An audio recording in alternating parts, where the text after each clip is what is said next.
ആണ്, third മൊഡ്യൂളാണ്. Third module എന്ന് പറഞ്ഞാൽ chemistry of materials and polymers. അതായത് കുറച്ച് മെറ്റീരിയൽസിനെ കുറിച്ചുള്ള ഒരു ടോപ്പിക്കാണ് ഈ മൊഡ്യൂള്. മെറ്റീരിയൽ മീൻസ് പ്രധാനമായിട്ട് ഓർഗാനിക് കെമിസ്ട്രി, ഓർഗാനിക് കോമ്പൗണ്ട്സ്, അതുപോലെ തന്നെ റിഫ്രാക്ടറീസ്, ഗ്ലാസസ്, പോളിമേഴ്സ്, ഇതിനൊക്കെ കുറിച്ചുള്ള ഒരു മൊഡ്യൂളാണ് തേർഡ് മൊഡ്യൂൾ. അപ്പൊ നമ്മൾ ഇതിൽ ആദ്യം തന്നെ നോക്കുന്നത് ഓർഗാനിക് കെമിസ്ട്രിയാണ്. ഓർഗാനിക് കെമിസ്ട്രി എന്നുള്ളത് നമുക്കൊരു ഇൻട്രൊഡക്ഷനൊന്നും ആവശ്യമില്ല, ഒരുപാട് കാര്യങ്ങൾ നമുക്ക് അറിയുന്നതാണ്. എനിവേ നമുക്ക് ഇതിൽ വളരെ ബേസിക് ആയിട്ടുള്ള ഓർഗാനിക് കെമിസ്ട്രിയുടെ വളരെ ബേസിക്സ് മാത്രമാണ് ഈ ടോപ്പിക്കിൽ നമ്മൾ ഡിസ്കസ് ചെയ്യുന്നുള്ളൂ. സോ നമ്മൾ ഫസ്റ്റ് നോക്കാൻ പോകുന്നത് ഓർഗാനിക് കെമിസ്ട്രി. ഓർഗാനിക് കെമിസ്ട്രി നമുക്കറിയാം, കാർബണിന്റെ വിവിധ കോമ്പൗണ്ടുകളെ കുറിച്ചിട്ടുള്ള പഠനമാണ് ഓർഗാനിക് കെമിസ്ട്രി. പ്രധാനമായിട്ടും ഹൈഡ്രോ കാർബൺസ്, അതുപോലെ തന്നെ മറ്റ് നൈട്രജൻ, ഓക്സിജൻ ഒക്കെ കണ്ടെയ്നിങ് കോമ്പൗണ്ട്സ്. പ്രധാനമായിട്ടും ഹൈഡ്രോ കാർബൺസിനെ കുറിച്ചാണ് നമുക്ക് ഇതിൽ പഠിക്കാനുള്ളത്. അപ്പൊ ഓർഗാനിക് കെമിസ്ട്രി എന്ന് പറഞ്ഞു കഴിഞ്ഞാൽ കാർബണിന്റെ ഒരു കെമിസ്ട്രിയാണ്. അപ്പൊ നമ്മൾ ഡെഫിനേഷൻ ആയിട്ട് പറയുകയാണെങ്കിൽ branch of chemistry that deals with carbon containing compound is called organic chemistry. ഇനി നമ്മൾ നോക്കാൻ പോകുന്നത് ഓർഗാനിക് കോമ്പൗണ്ട്സും ഇനോർഗാനിക് കോമ്പൗണ്ട്സും തമ്മിലുള്ള ഡിഫറൻസസ് ആണ്. ഓർഗാനിക് കോമ്പൗണ്ട്സ് നമുക്കറിയാം കാർബണിക് കോമ്പൗണ്ട്സ് ആണ്, organic compounds non carbonic compounds ആണ്, ഇനോർഗാനിക് കോമ്പൗണ്ട്സ്. സോ എന്തൊക്കെയാണ് ഇത് തമ്മിലുള്ള ഡിഫറൻസസ് എന്നാണ് നമ്മൾ ഇനി ഡിസ്കസ് ചെയ്യാൻ പോകുന്നത്. ഓക്കെ, ഓർഗാനിക് കോമ്പൗണ്ട്സ് നമുക്ക് കിട്ടുന്നത് അല്ലെങ്കിൽ ഓർഗാനിക് കോമ്പൗണ്ട്സ് കാണപ്പെടുന്നത് ലിവിങ് തിങ്സിലാണ്. പ്ലാന്റ്സ്, അനിമൽസ് പോലെയുള്ള ലിവിങ് തിങ്സ് എന്നാണ് ഓർഗാനിക് കോമ്പൗണ്ട്സ് കിട്ടുന്നത്. പക്ഷെ ഇനോർഗാനിക് കോമ്പൗണ്ട്സ് കാണപ്പെടുന്നത് നോൺ ലിവിങ് മെറ്റീരിയൽസിലാണ്. നോൺ ലിവിങ് മെറ്റീരിയൽസിലാണ് ഇനോർഗാനിക് കോമ്പൗണ്ട്സ് ഉള്ളത്. ലിവിങ് മെറ്റീരിയൽസ് എന്നാണ് അല്ലെങ്കിൽ ലിവിങ് തിങ്സ് എന്നാണ് ഓർഗാനിക് കോമ്പൗണ്ട്സ് കിട്ടുന്നത്. ഓക്കെ, മറ്റൊരു പ്രത്യേകത എന്താന്ന് വെച്ചാല് ഓർഗാനിക് കോമ്പൗണ്ട്സ് മിക്കവാറും എല്ലാ ഓർഗാനിക് കോമ്പൗണ്ട്സും കോവാലന്റ് കോമ്പൗണ്ട് ആണ്. അതായത് കോവാലന്റ് ബോണ്ടിങ് വഴിയാണ് ഓർഗാനിക് കോമ്പൗണ്ട്സ് എല്ലാം ഉണ്ടായിട്ടുള്ളത്. പക്ഷെ ഇനോർഗാനിക് കോമ്പൗണ്ട്സ് കൂടുതലും അയണിക് കോമ്പൗണ്ട്സ് ആണ്. അയണിക് ബോണ്ടിങ് വഴിയാണ് ഇനോർഗാനിക് കോമ്പൗണ്ട്സ് ഉണ്ടായിട്ടുള്ളത്. Okay, that is organic compounds are covalent compounds and inorganic compounds are electrovalent compounds.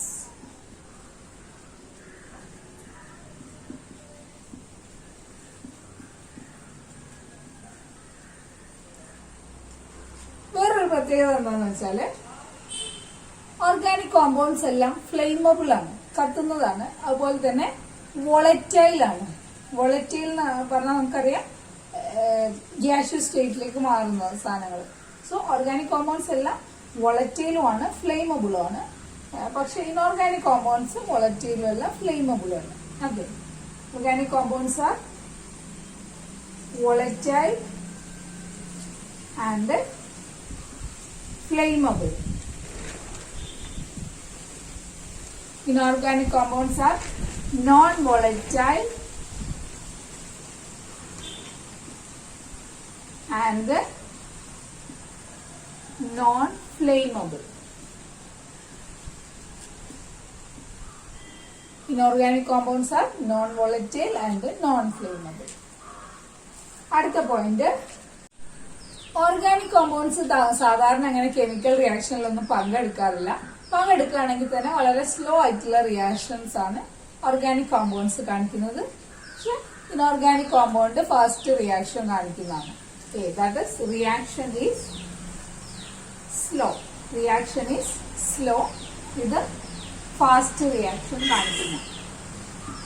Fast reaction.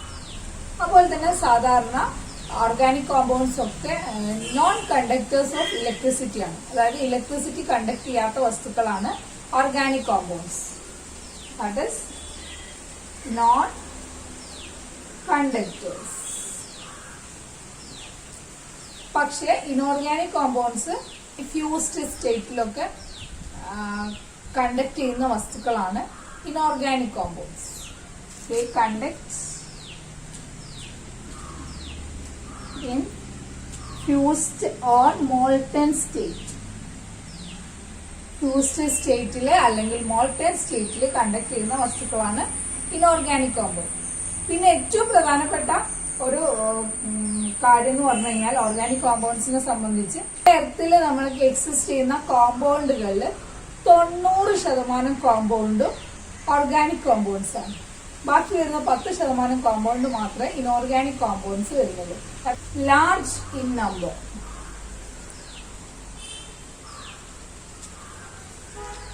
Compared to organic compounds, inorganic compounds are less in number.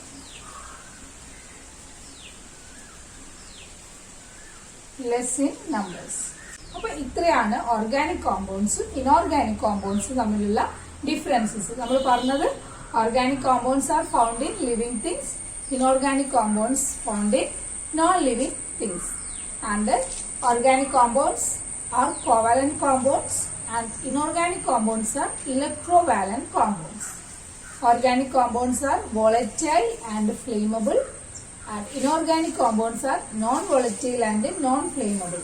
Organic compounds are non-conductors of electricity, but inorganic compounds conduct electricity in their molten or fused state, and organic compounds are very large in numbers.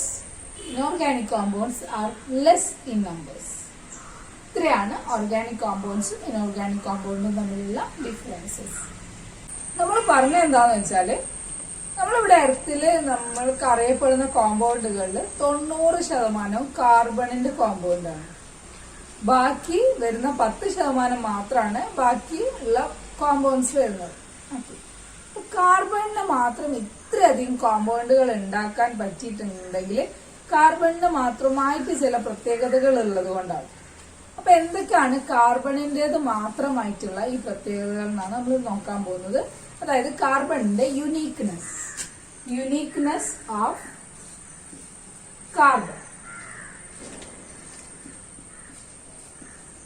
കാർബണിന് മാത്രമായിട്ടുള്ള പ്രത്യേകതകൾ. Okay, അപ്പൊ കാർബണിന് മാത്രമായിട്ടുള്ള ഒന്നാമത്തെ ഒരു പ്രത്യേകതയാണ് കാർബണിന്റെ catenation.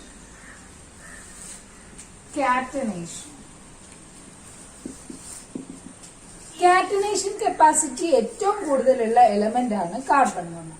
Catenation എന്ന് പറഞ്ഞു കഴിഞ്ഞാൽ എന്താന്ന് വെച്ചാൽ ഒരു മൂലകത്തിന് അതേ മൂലകങ്ങളുമായിട്ട് ചേർന്നിട്ട് ചെയിൻ ഫോം ചെയ്യാനുള്ള കഴിവിനാണ് നമ്മൾ പറയുന്നത് കാറ്റനേഷൻ. അതായത് ഒരു കാർബൺ ആറ്റത്തിന് അതേപോലുള്ള മറ്റു കാർബൺ ആറ്റങ്ങളുമായിട്ട് ഇങ്ങനെ ചെയിൻ ഫോം ചെയ്യാനുള്ള കഴിവുണ്ട്.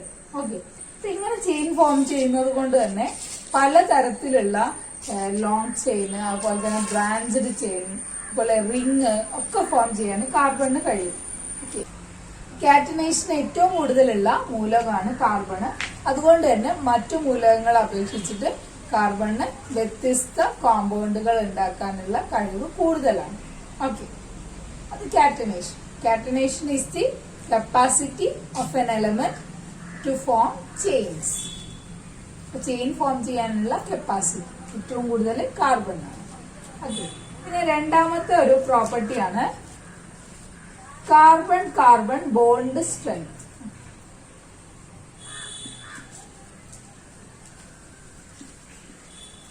Carbon bond strength. Carbon bond ഇതിലുള്ള കാർബണിലുള്ള അല്ലെ ഓർഗാനിക് കോമ്പൗണ്ടുകളിലുള്ള കാർബൺ ബോണ്ട് എന്ന് പറഞ്ഞാൽ വളരെ സ്ട്രോങ് ആണ്. ആ കാർബൺ ബോണ്ട് പെട്ടെന്നൊന്നും ബ്രേക്ക് ചെയ്യാൻ കഴിയില്ല. പെട്ടെന്ന് ബ്രേക്ക് ചെയ്യാൻ പറ്റാത്തതായതുകൊണ്ട് തന്നെ ഇങ്ങനത്തെ കാർബൺ ബോണ്ടുള്ള കോമ്പൗണ്ടുകളൊക്കെ വളരെ സ്റ്റേബിൾ ആണ്. ഇപ്പൊ കാർബൺ ബോണ്ട് സ്ട്രോങ് ആയതും കാർബണിന്റെ ഒരു യുണീക്നെസ് ആണ്. അതുകൊണ്ടാണ് ഇതിന് കൂടുതൽ കോമ്പൗണ്ടുകൾ ഇങ്ങനെ എക്സിസ്റ്റ് ചെയ്യുന്നത്. ഓക്കെ, ദെൻ കാർബണിന്റെ മറ്റൊരു പ്രത്യേകതയാണ് ടെട്രാ കോവാലൻസി.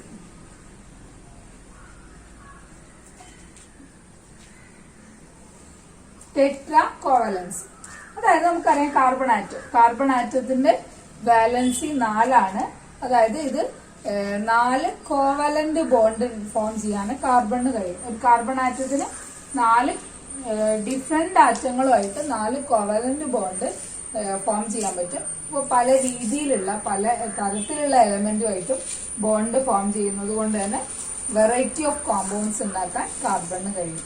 അതും കാർബണിന് മാത്രമായിട്ടുള്ള ഒരു പ്രത്യേകതയാണ്. അതുപോലെ തന്നെ കാർബണിന്റെ വേറൊരു പ്രത്യേകതയാണ് multiple bond formation. Multiple bond, അതായത് കാർബണിന് മറ്റൊരു കാർബൺ ആറ്റമായിട്ട് carbon carbon single bonded compound ഉണ്ടാക്കാൻ പറ്റും. കാർബൺ കാർബൺ സിംഗിൾ ബോണ്ട് ഉള്ള കോമ്പൗണ്ട് ഉണ്ടാക്കാൻ പറ്റും. അതുപോലെ തന്നെ കാർബണിന് കാർബൺ കാർബൺ ഡബിൾ ബോണ്ട് ഉള്ള കോമ്പൗണ്ടുകൾ ഉണ്ട്. അതുപോലെ തന്നെ കാർബൺ കാർബൺ ട്രിപ്പിൾ ബോണ്ട് ഉള്ള കോമ്പൗണ്ടുകളുണ്ട്. അപ്പൊ സിംഗിൾ ബോണ്ടഡ് ആയിട്ടുള്ള കോമ്പൗണ്ടുകളും ഡബിൾ ബോണ്ടഡ് കോമ്പൗണ്ടുകളും ട്രിപ്പിൾ ബോണ്ടഡ് കോമ്പൗണ്ടുകളും ഉണ്ടാക്കാൻ കാർബണിന് കഴിയും. അതും കാർബണിന് മാത്രമായിട്ടുള്ള ഒരു പ്രത്യേകതയാണ് കാർബണിന്റെ യൂണിക്നെസ്. ഓക്കെ, അപ്പൊ ഇങ്ങനെ ഒരുപാട് പ്രത്യേകതകളുണ്ട്. വേറെ ഒരു പ്രോപ്പർട്ടി പറയുകയാണെങ്കിൽ കാർബണിന്റെ ഐസോമറിസം.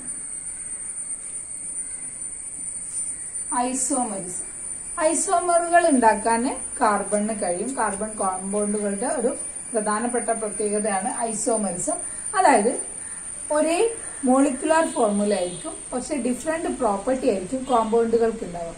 ഫോർ എക്സാമ്പിൾ C2H6O ഇങ്ങനെ ഒരു മോളിക്കുലാർ ഫോർമുല ഉള്ള കോമ്പൗണ്ട്, ഒരു മോളിക്കുലാർ ഫോർമുല ഉള്ള വിവിധ തരത്തിലുള്ള കോമ്പൗണ്ടുകളുണ്ട്. എക്സാമ്പിൾ പറയുകയാണെങ്കിൽ നമുക്കറിയാം മീഥൈൽ ആൽക്കഹോൾ CH3CH2OH. ഇത് ഡ്രിങ്കിങ് പർപ്പസിന് വേണ്ടി ഉപയോഗിക്കുന്ന ആൽക്കഹോൾ ആണ്. ഇതിന്റെ മോളിക്കുലർ ഫോർമുല C2H6O. ഇത്രയാണ് എലമെന്റ്സ് ഉള്ളത്. ഇത് ഡ്രിങ്കിങ് പർപ്പസിന് വേണ്ടി ഉപയോഗിക്കുന്ന ആൽക്കഹോൾ ആണ്. അതേപോലെ തന്നെ വേറൊരു കോമ്പൗണ്ട് ആണ് CH3OCH3 ഡൈ മീഥൈൽ ഈതർ. ഇതൊരു ഇൻഡസ്ട്രിയൽ ആയിട്ട് ഉപയോഗിക്കുന്ന ഒരു കെമിക്കലാണ്. ഇതും എൻറ്റയർലി ഡിഫറെന്റ് ആണ്. പക്ഷെ ഇതിലുള്ള കാർബണിന്റെ എണ്ണവും ഹൈഡ്രജന്റെ എണ്ണവും ഓക്സിജന്റെ എണ്ണവും തുല്യമാണ്. അപ്പൊ ഇങ്ങനെ ഒരേ മോളിക്കുലർ ഫോർമുലയും ഡിഫറെന്റ് പ്രോപ്പർട്ടീസും ഉള്ള കോമ്പൗണ്ടുകൾ ഉണ്ടാക്കാനുള്ള കാർബണിന്റെ കഴിവും കാർബണിന് മാത്രമായിട്ടുള്ള ഒരു പ്രോപ്പർട്ടിയാണ്. അപ്പൊ ഇത്തരം പ്രോപ്പർട്ടികളൊക്കെ ഉള്ളത് കൊണ്ടാണ് കാർബണിന് ഇങ്ങനെ വൈഡ് റേഞ്ചിൽ അല്ലെങ്കിൽ ഒരുപാട് എണ്ണം കോമ്പൗണ്ടുകൾ ഉണ്ടാക്കാൻ വേണ്ടി സാധിച്ചത്. ഓക്കെ, അപ്പൊ കാർബണിന്റെ യൂണിക്നെസ് നമ്മൾ പറഞ്ഞത് എന്തൊക്കെയാന്ന് വെച്ചാല് catenation, carbon carbon bond strength, tetra covalency, multiple bond formation and isomerism. Okay, ഇത്രയാണ് കാർബണിന്റെ യൂണീക്നെസ്. ഓർഗാനിക് കോമ്പൗണ്ട് പല തരത്തിലുള്ള ഓർഗാനിക് കോമ്പൗണ്ട്സ് ഉണ്ട്. അപ്പൊ നമ്മൾ അതിന്റെ ക്ലാസിഫിക്കേഷനിലേക്ക് ഒന്നും പോകുന്നില്ല. പക്ഷെ നമുക്ക് ഓർഗാനിക് കോമ്പൗണ്ടിനെ ചെറിയ രീതിയിൽ ഒന്ന് കാറ്റഗറൈസ് ചെയ്യാം. അതായത് സാച്ചുറേറ്റഡ് കോമ്പൗണ്ട്സും അൺസാച്ചുറേറ്റഡ് കോമ്പൗണ്ട്സും. രണ്ട് type organic compound: saturated compounds, unsaturated compounds. അപ്പൊ സാച്ചുറേറ്റഡ് കോമ്പൗണ്ട് എന്ന് പറഞ്ഞാൽ നമ്മൾ പറഞ്ഞു കാർബണിന് കാർബൺ കാർബൺ സിംഗിൾ ബോണ്ട്, അതുപോലെ തന്നെ carbon carbon double bond, carbon carbon triple bond, ഇതൊക്കെ ഉണ്ടാക്കാൻ പറ്റുമെന്ന് നമ്മൾ പറഞ്ഞു. അപ്പോൾ ഒരു ഓർഗാനിക് കോമ്പൗണ്ടില് കാർബൺ കാർബൺ സിംഗിൾ ബോണ്ട് മാത്രമേ ഉള്ളെങ്കിൽ അതിനെ നമ്മൾ പറയുന്നത് സാച്ചുറേറ്റഡ് കോമ്പൗണ്ട് എന്നാണ്. Okay, carbon carbon single bond മാത്രമുള്ള ഓർഗാനിക് കോമ്പൗണ്ട്സ് ആണ് സാച്ചുറേറ്റഡ് കോമ്പൗണ്ട്സ്. ഒരു ഓർഗാനിക് കോമ്പൗണ്ടില് ഡബിൾ ബോണ്ടോ അല്ലെങ്കിൽ ട്രിപ്പിൾ ബോണ്ടോ ഉണ്ടെങ്കിൽ അതിന് നമ്മൾ പറയുന്ന പേര് അൺസാച്ചുറേറ്റഡ് കോമ്പൗണ്ട്സ് ആണ്. ഓക്കെ, അപ്പൊ saturated compounds containing carbon carbon single bond only. Carbon carbon single bond only. Unsaturated കോമ്പൗണ്ടിലാണെങ്കിൽ compounds containing at least one double bond or triple bond. ഒരു ഡബിൾ ബോണ്ടോ അല്ലെങ്കിൽ ഒരു ട്രിപ്പിൾ ബോണ്ടോ അറ്റ്ലീസ്റ്റ് ഉണ്ടെങ്കിൽ അതിന് അൺസാച്ചുറേറ്റഡ് കോമ്പൗണ്ട് ഉണ്ട്. ഒരുപാട് ഡബിൾ ബോണ്ട് ട്രിപ്പിൾ ബോണ്ട് ഒന്നും ഉണ്ടാവണമെന്നില്ല. ഏതെങ്കിലും രണ്ട് കാർബണുകൾക്കിടയിൽ ഒരു ഡബിൾ ബോണ്ടോ ഒരു ട്രിപ്പിൾ ബോണ്ടോ ഉണ്ടെങ്കിൽ തന്നെ അതെന്തായി unsaturated compound. Okay, carbon containing carbon carbon single bond മാത്രമാണെങ്കിൽ അത് സാച്ചുറേറ്റഡ് ആണ്. ഒരു ഡബിൾ ബോണ്ടോ അല്ലെങ്കിൽ ഒരു ട്രിപ്പിൾ ബോണ്ടോ അറ്റ്ലീസ്റ്റ് ഉണ്ടെങ്കിൽ അതിന് നമ്മൾ അൺസാച്ചുറേറ്റഡ് കോമ്പൗണ്ട് പറയും. അപ്പൊ നമുക്കറിയാം കാർബൺ കാർബൺ ബോണ്ട് വളരെ സ്ട്രോങ് ആണ്. അതുകൊണ്ട് തന്നെ ഈ കോമ്പൗണ്ട്സ് ഹൈലി സ്റ്റേബിൾ ആണ്. ഹൈലി സ്റ്റേബിൾ ആണ് സാച്ചുറേറ്റഡ് കോമ്പൗണ്ട്സ്. പക്ഷെ അൺസാച്ചുറേറ്റഡ് കോമ്പൗണ്ട്സ് ലെസ് സ്റ്റേബിൾ ആണ്. ഇത് ഹൈലി സ്റ്റേബിൾ ആയതുകൊണ്ട് തന്നെ ഇതങ്ങനെ റിയാക്ഷനിലൊന്നും പങ്കെടുക്കൂല. That is saturated compounds are less reactive. But unsaturated compounds stable അല്ല, സ്റ്റെബിലിറ്റി കുറവാണ്. അതുകൊണ്ട് തന്നെ ഇത് പെട്ടെന്ന് കെമിക്കൽ റിയാക്ഷനിൽ പങ്കെടുക്കും. So unsaturated compounds are more reactive.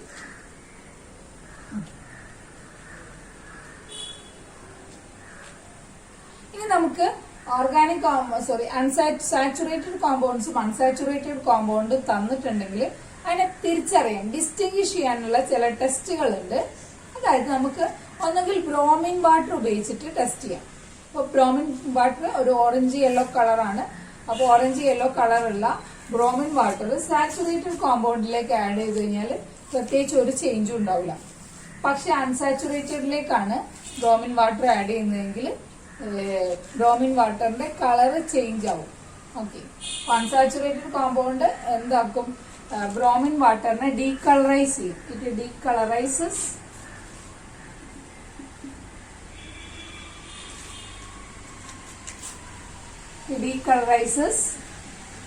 bromine water. പക്ഷെ saturated compounds does not decolourise.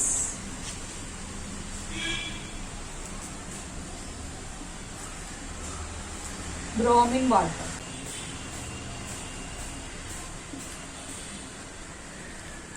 Saturated കോമ്പൗണ്ടിൽ ബ്രോമിൻ വാട്ടർ ആഡ് ചെയ്ത് കഴിഞ്ഞാൽ അത് ഡീകളറൈസ് ആവില്ല. പക്ഷെ അൺസാച്ചുറേറ്റഡ് കോമ്പൗണ്ടിൽ ബ്രോമിൻ വാട്ടർ ആഡ് ചെയ്ത് കഴിഞ്ഞാൽ അത് ഡീകളറൈസ് ചെയ്യും. ഇപ്പൊ നമ്മൾ ഓർഗാനിക് കോമ്പൗണ്ടിലേക്ക് ബ്രോമിൻ വാട്ടർ ആഡ് ചെയ്യുമ്പോൾ ബ്രോമിൻ വാട്ടറിന്റെ കളർ ചേഞ്ച് ആവുന്നുണ്ടെങ്കിൽ അതൊരു അൺസാച്ചുറേറ്റഡ് കോമ്പൗണ്ട് ആണെന്ന് നമുക്ക് മനസ്സിലാക്കാം. ഓക്കെ, അതേപോലെ തന്നെ വേറൊരു ടെസ്റ്റ് ഉണ്ട്. നമ്മൾ ബേയസ് റിയേജന്റ് ഒഴിച്ചിട്ട് ചെയ്യുന്ന ടെസ്റ്റാണ്. ബേയസ് റിയേജന്റ് എന്ന് പറഞ്ഞു കഴിഞ്ഞാൽ ആൽക്കലൈൻ പൊട്ടാസ്യം പെർമാംഗനേറ്റ് ആണ്. ബേസ് റിയേജന്റ് ഒഴിച്ചിട്ട് നമുക്ക് ഇതേപോലെ സാച്ചുറേഷൻ കണ്ടുപിടിക്കാം. ബേസ് റിയേജന്റ് ഒഴിച്ചു കഴിഞ്ഞാലും സാച്ചുറേറ്റഡ് കോമ്പൗണ്ടിലേക്ക് ഒഴിച്ചു കഴിഞ്ഞാൽ പ്രത്യേകിച്ച് യാതൊരു ചേഞ്ചും ഉണ്ടാവില്ല. പക്ഷെ അൺസാച്ചുറേറ്റഡ് കോമ്പൗണ്ടിലേക്ക് ബേസ് റിയേജന്റ് ഒഴിച്ചു കഴിഞ്ഞാൽ ആ ബേസ് റിയേജന്റ് ഡീകളറൈസ് ചെയ്യും. ഓക്കെ, അപ്പോൾ saturated compound does not decolourise.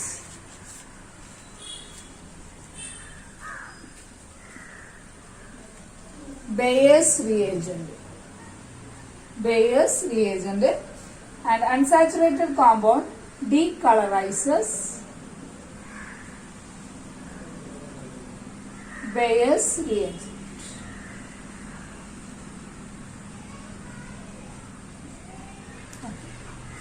അപ്പൊ ഇത്രയാണ് സാച്ചുറേറ്റഡ് കോമ്പൗണ്ട്സും അൺസാച്ചുറേറ്റഡ് കോമ്പൗണ്ട്സും തമ്മിലുള്ള ഡിഫറൻസസ്. ഒന്നുകൂടെ നോക്കാം നമുക്ക്. Saturated compounds containing carbon-carbon single bond only. Unsaturated compounds containing at least one double bond or triple bond in it. And saturated compounds are highly stable. Unsaturated compounds are less stable. Saturated compounds less reactive. Unsaturated compounds more reactive. And അത് രണ്ടും തിരിച്ചറിയാനുള്ള രണ്ട് ടെസ്റ്റുകൾ, അതായത് how will you distinguish saturated and unsaturated compound എന്നുള്ള question ഒക്കെ ചോദിച്ചു കഴിഞ്ഞാൽ നമുക്ക് ഡിസ്റ്റിംഗ്വിഷ് ചെയ്യാനുള്ള ടെസ്റ്റുകളാണ് ബ്രോമിൻ വാട്ടർ ടെസ്റ്റും ബേയസ് റിയേജന്റ് ടെസ്റ്റും. അപ്പോൾ ബ്രോമിൻ വാട്ടർ ആഡ് ചെയ്യുന്ന സമയത്ത് സാച്ചുറേറ്റഡ് കോമ്പൗണ്ടിൽ ഡീകളറൈസേഷൻ ഉണ്ടാവുന്നില്ല, അൺസാച്ചുറേറ്റഡ് കോമ്പൗണ്ട് ഡീകളറൈസ് ചെയ്യും. അതുപോലെ തന്നെ ബേസ് റിയേജന്റ് ആഡ് ചെയ്യുന്ന സമയത്ത് സാച്ചുറേറ്റഡ് കോമ്പൗണ്ട്സിൽ no decolourisation, but unsaturated compounds decolorizes. അതാണ് സാച്ചുറേറ്റഡ് കോമ്പൗണ്ട്സും അൺസാച്ചുറേറ്റഡ് കോമ്പൗണ്ട്സ് തമ്മിലുള്ള ഡിഫറൻസസ്. അപ്പൊ നമുക്കറിയാം നമ്മളെ ചുറ്റിലും ഡിഫറെന്റ് ടൈപ്പ് ഓർഗാനിക് കോമ്പൗണ്ട്സ് ഉണ്ട്, പല വെറൈറ്റീസ് ഓഫ് കോമ്പൗണ്ട്സ് ഉണ്ട്. ഈ വെറൈറ്റീസ് ഓഫ് കോമ്പൗണ്ട് എങ്ങനെയാണ് കാർബണിന് തന്നെ ഇത്ര അധികം വെറൈറ്റി ഓഫ് കോമ്പൗണ്ട് ഉണ്ടായെന്ന് ചോദിച്ചു കഴിഞ്ഞാല് ഈ ഓർഗാനിക് കോമ്പൗണ്ടിൽ തന്നെ ചില പ്രത്യേക ആറ്റങ്ങൾ അല്ലെങ്കിൽ ഗ്രൂപ്പ് ഓഫ് ആറ്റംസ് ഉണ്ട്. ആ ഓർഗാനിക് കോമ്പൗണ്ടിന്റെ സ്വഭാവം നിശ്ചയിക്കുന്നത് ഈ ആറ്റങ്ങൾ അല്ലെങ്കിൽ ഗ്രൂപ്പ് ഓഫ് ആറ്റംസ് ആണ്. അപ്പൊ ഇങ്ങനെ ഓർഗാനിക് കോമ്പൗണ്ടിന്റെ സ്വഭാവം നിശ്ചയിക്കുന്ന ആറ്റംസ് അല്ലെങ്കിൽ ഗ്രൂപ്പ് ഓഫ് ആറ്റംസ് അറിയപ്പെടുന്ന പേരാണ് functional group. Atoms or group of atoms which determines the properties of organic compound is called the functional group. ഇപ്പൊ നമ്മൾ ചെറിയ ക്ലാസ്സിലൊക്കെ പഠിച്ചിട്ടുണ്ട് ആസിഡ്സ്, ആൽക്കഹോള്, ആൽഡിഹൈഡ് എന്ന് പറഞ്ഞ ഇങ്ങനെ ഒരുപാട് ഗ്രൂപ്പുകൾ പഠിച്ചിട്ടുണ്ട്. സോ നമുക്കൊന്ന് നോക്കാം. അതായത് OH ഗ്രൂപ്പ് ആണെങ്കിൽ, OH ഗ്രൂപ്പ് ഉണ്ടെങ്കിൽ ഒരു ഓർഗാനിക് കോമ്പൗണ്ടിൽ OH ഗ്രൂപ്പ് ഉണ്ടെങ്കിൽ അത് ആൽക്കഹോൾ ആയിരിക്കും, ആൽക്കഹോളിന്റെ സ്വഭാവം കാണിക്കുന്നതായിരിക്കും. ഓക്കെ, ഇനി COOH ഗ്രൂപ്പാണ് ഉള്ളതെങ്കിൽ അത് ഓർഗാനിക് ആസിഡ് ആയിരിക്കും. CHO ഗ്രൂപ്പ് ആണെങ്കിൽ അത് ആൽഡിഹൈഡ് ആയിരിക്കും. അതുപോലെ NH2 ഓർഗാനിക് കോമ്പൗണ്ടിൽ NH2 ഗ്രൂപ്പ് ഉണ്ടെങ്കിൽ അത് അമീൻസ് ആയിരിക്കും. ഇനി അങ്ങനെ ഒരുപാട് ഫങ്ഷണൽ ഗ്രൂപ്പ് ഉണ്ട്. അപ്പോൾ നമ്മൾ ഒരു 4 എക്സാമ്പിൾ പഠിച്ചു നോക്കാം. ഫങ്ഷണൽ ഗ്രൂപ്പ് എന്ന് പറഞ്ഞാൽ എന്താണെന്ന് വെച്ചാൽ ഒരു ഓർഗാനിക് കോമ്പൗണ്ടിന്റെ സ്വഭാവം നിശ്ചയിക്കുന്ന ആറ്റത്തിന് അല്ലെങ്കിൽ ഗ്രൂപ്പ് ഓഫ് ആറ്റങ്ങളെ പറയുന്ന പേരാണ് ഫങ്ഷണൽ ഗ്രൂപ്പ്. ഓക്കെ, അപ്പൊ ഇത്രയും കാര്യങ്ങളാണ് നമുക്ക് ഓർഗാനിക് കെമിസ്ട്രിയിൽ പഠിക്കാനുള്ളത്. അല്ലെങ്കിൽ 3rd മൊഡ്യൂളിലുള്ള ഓർഗാനിക് കെമിസ്ട്രി എന്നുള്ള ടോപ്പിക് ഇത്രയേ ഉള്ളൂ. Okay, that's it.